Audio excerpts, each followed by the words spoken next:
Dr. Paul Connett dropped by our studios to update our viewers on the amazing success that scientists are having worldwide in their fight to educate governments and the population to the deadly toxic waste poison, fluoride, being added to our water. This has been an 8-year effort on our part to demonstrate that they cannot introduce this sulfuryl fluoride for the treatment of food in warehouses and processing plants because our kids are already exceeding the reference dose, the safe dose.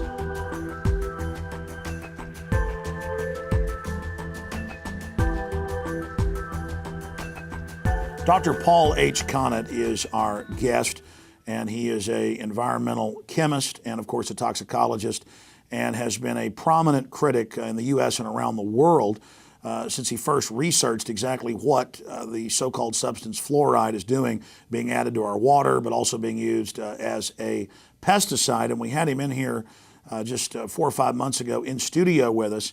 And since then, so many positive things have happened. And I wanted to get him on to discuss the EPA has proposed a phase out of fluoride-based pesticides. That's the New York Times.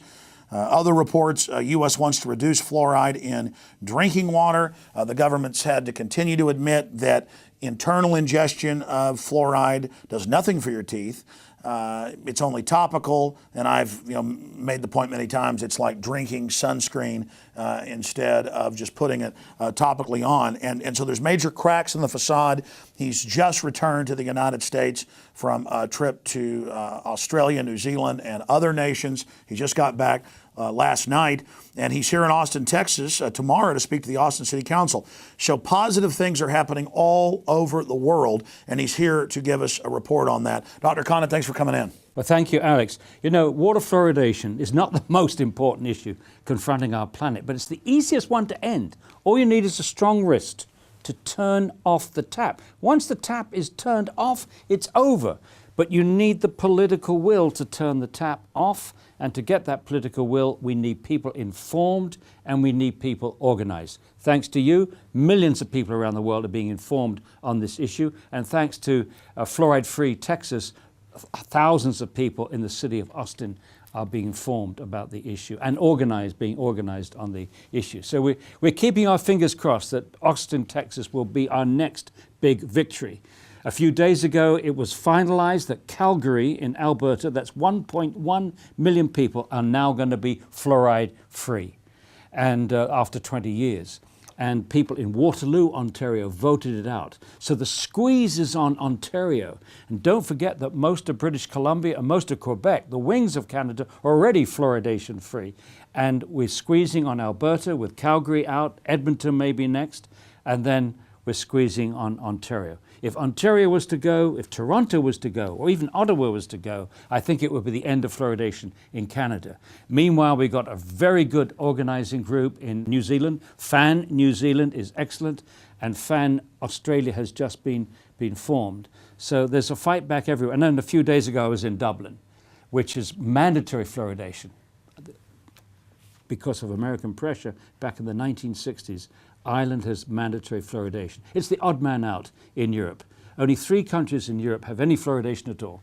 England at 10%, Spain at 3%, and Ireland at 73%. But lots of people in Ireland don't want this fluoride in their water. But many other people don't know it's there.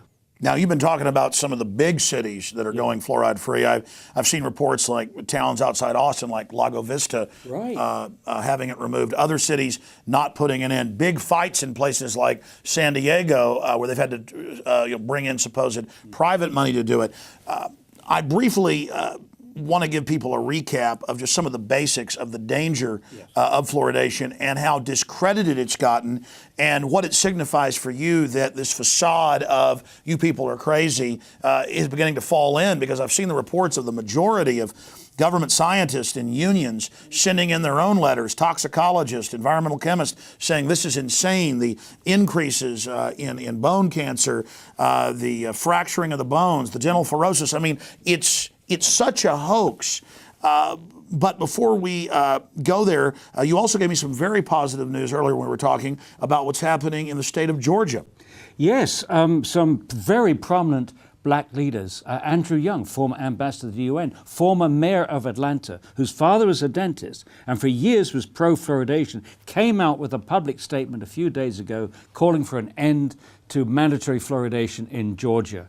And the reason is that they're now finding that black children are much more sensitive, appear to be much more sensitive to fluoride for a number of factors. For example, the rates of dental fluorosis, which is caused by fluoride, mottling of the teeth, is greater for black children and Hispanic children than it is for white children. But the parents are not being warned. You know, in terms of the basics, probably the single most basic fact that anybody needs to know is the level of fluoride in mother's milk.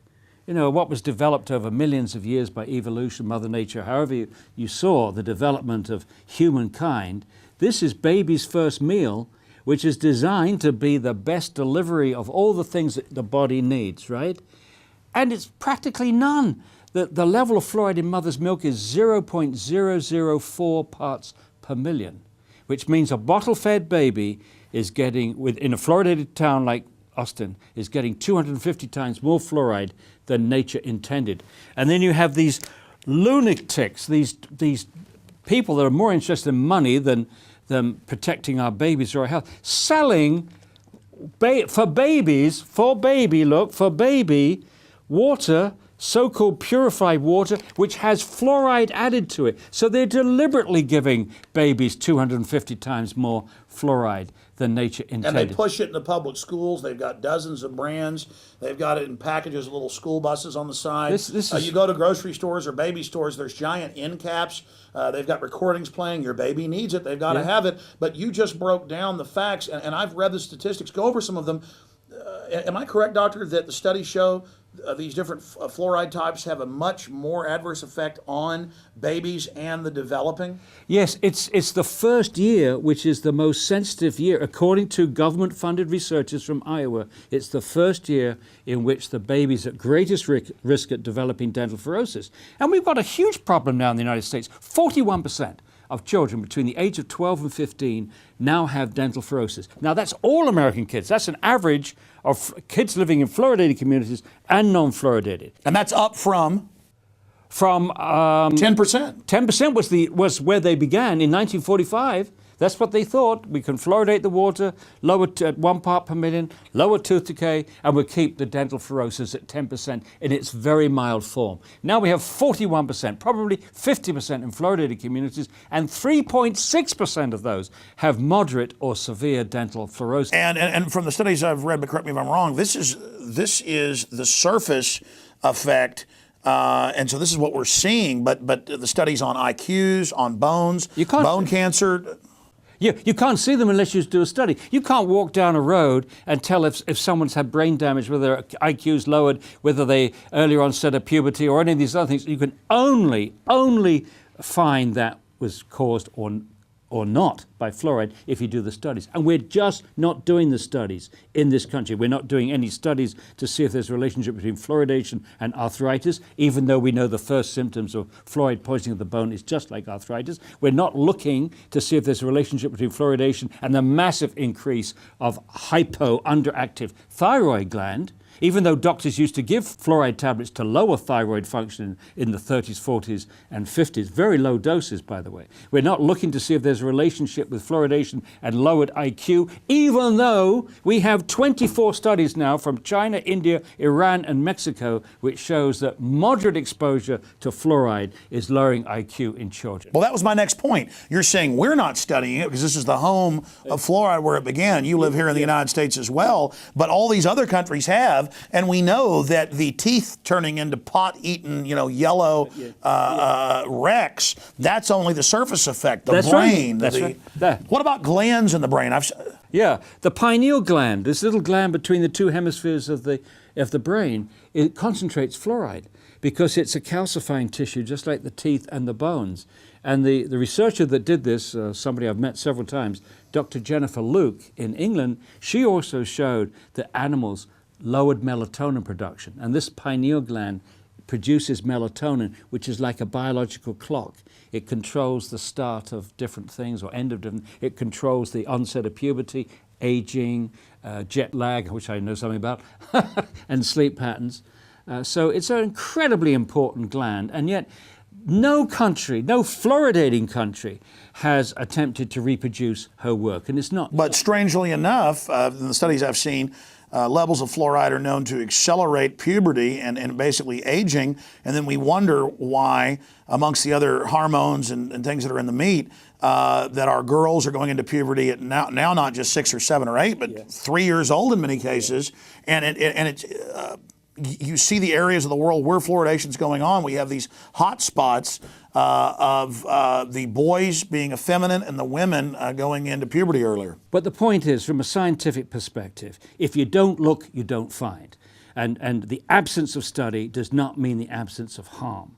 And unfortunately, what is being done in the United States, particularly by the Center of Disease Control, is to essentially say, oh, we're not finding any effects at 1 part per million. Well, you're not looking.